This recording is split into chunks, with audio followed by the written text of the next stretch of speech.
FCRA ബില്ലുമായി ബന്ധപ്പെട്ട ആശങ്കകൾ പരിഹരിക്കാൻ സർക്കാർ തയ്യാറാകണമെന്ന് സിറോ മലബാർ സഭ. നിയമപരമായ മാനദണ്ഡങ്ങൾ പാലിച്ച് നടത്തുന്ന സേവനങ്ങൾ തടസ്സപ്പെടുത്തുന്നത് ദ്രോഹമാണ്. ചെറിയ പിഴവുകൾ ചൂണ്ടിക്കാട്ടി ലൈസൻസ് റദ്ദാക്കുകയും ആസ്തികൾ കണ്ടുകെട്ടുകയും ചെയ്യാനുള്ള നീക്കം സംശയാസ്പദമെന്നും സീറോ മലബാർ സഭ major archbishop Mar Raphael തട്ടിലിന്റെ വാർത്താക്കുറിപ്പ്.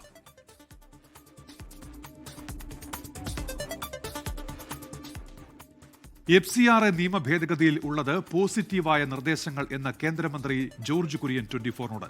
സഭകൾ ആശങ്കപ്പെടേണ്ട ആവശ്യമില്ലെന്നും അദ്ദേഹം പറഞ്ഞു. പാർലമെന്റിൽ ചർച്ച വരുമ്പോൾ എല്ലാ കാര്യങ്ങളും പരിഗണിക്കുമെന്നും ജോർജ് കുര്യൻ വ്യക്തമാക്കി. തെരഞ്ഞെടുപ്പ് അവസാന ഘട്ടത്തിലേക്ക് പോവുകയാണ്. ഇനി ദിവസങ്ങൾ മാത്രമേ പ്രചരണം അവസാനിക്കാനുള്ളൂ. എന്തായാലും നമ്മളോടൊപ്പം ഉള്ളത് കേന്ദ്ര സഹമന്ത്രിയായിട്ടുള്ള ജോർജ് കുര്യനാണ്. പ്രധാനമായിട്ടും FCRA വിഷയമൊക്കെ ചർച്ചയാവുന്നുണ്ട്. അതിൽ എന്താണ് നമ്മുടെ BJPയുടെ നിലപാട്? സഭാ നേതൃത്വവുമായൊക്കെ ചർച്ച നടത്തി. FCRA അപേക്ഷിക്കുന്നവർക്ക് നല്ലതാണ് എന്നാണ് നമുക്ക് പറയാനുള്ളത്. അതിൻ്റെ അടിസ്ഥാനത്തിലാണ് സർക്കാർ ഇത് കൊണ്ടുവന്നത്. നേരത്തെ ഇതൊരു ഔദാര്യമായിരുന്നു. FCRA നിഷേധിക്കപ്പെട്ട് കഴിഞ്ഞാൽ സർക്കാർ അതിന് മറുപടി പറയേണ്ട കാര്യമില്ലായിരുന്നു. ഈ പുതിയ നിയമം അനുസരിച്ച് അപ്പീലിന് പോകാം, കോടതിയിൽ പോകാം. അതായത് ഒരു അവകാശമാണ്. ജുഡീഷ്യൽ റിവ്യൂ എന്ന് പറയുന്ന അവകാശം കിട്ടുകയാണ്. ഈ ബില്ല് പാസ്സാക്കാൻ സാധിച്ചില്ല എങ്കിൽ ഇനി ഒരു സർക്കാരും ഇങ്ങനെ ഒരു നിയമമായിട്ട് വരില്ല.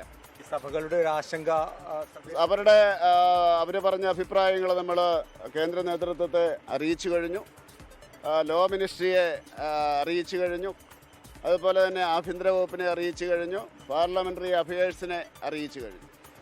പ്രതിപക്ഷം ഇതിപ്പോൾ വലിയ രീതിയിൽ ചർച്ചയാക്കുന്നുണ്ട്. പ്രത്യേകിച്ചും കേരള കോൺഗ്രസുകളൊക്കെ പറയുന്നത് ഇത് രാജ്യദ്രോഹ വിരുദ്ധമായിട്ടുള്ള നടപടികൾ സ്വീകരിക്കാനാണെങ്കിൽ എന്തിനാണ് ഈ സഭകളുടെ ഫണ്ടുകൾ തടഞ്ഞു വെക്കുന്നത്, അല്ലെങ്കിൽ അക്കൗണ്ടുകൾ മരവിപ്പിക്കുന്നതെന്ന് ചോദ്യം. അത് കേരള കോൺഗ്രസ്സുകാർ മനസ്സിലാക്കണം. ഈ FCRA ലഭിക്കുന്നതിൽ 90% ഹിന്ദു സൊസൈറ്റികൾക്കാണ്. അപ്പോൾ കേരള കോൺഗ്രസ് എന്താണ് ഉദ്ദേശിക്കുന്നത് എനിക്ക് മനസ്സിലാകുന്നില്ല. പ്രധാനമന്ത്രി വരുമ്പോൾ ഈ വിഷയങ്ങളിൽ ഒരു മറുപടി ഉണ്ടാകുമോ? അല്ല, ഇത് പാർലമെന്റ് തീരുമാനിക്കേണ്ട കാര്യം. പാർലമെന്റിൽ ചർച്ച ചെയ്യും. അതിൻ്റെ അടിസ്ഥാനത്തിൽ, ചർച്ചയുടെ അടിസ്ഥാനത്തിൽ മാത്രമേ നടപ്പിലാക്കുകയുള്ളൂ. ആ അവസരത്തിൽ ചർച്ചകളെല്ലാം വരും, ഇതെല്ലാം പരിഗണിക്കപ്പെടും. അപ്പോൾ അതുകൊണ്ട് ഇത് പാസ്സാക്കാൻ എല്ലാവരും സഹകരിക്കണം. പ്രധാനപ്പെട്ട വിഷയങ്ങളിൽ, രാഷ്ട്രീയത്തിൽ ചർച്ചയാകുന്ന തെരഞ്ഞെടുപ്പ് വിഷയങ്ങളിലെല്ലാം മറുപടി പറയുന്നുണ്ട് കേന്ദ്ര സഹമന്ത്രി കൂടിയായ ജോർജ് കുര്യൻ. എന്തായാലും കാഞ്ഞിരപ്പള്ളിയിൽ ഇത്തവണ മികച്ച വിജയമുണ്ടാകുമെന്നൊരു ആത്മവിശ്വാസവും കൂടി അദ്ദേഹം പങ്കുവെക്കുന്നുണ്ട്. അരുൺ നീണ്ടൂറിനൊപ്പം ടോബി ജോൺസൺ, 24 കോട്ടയം.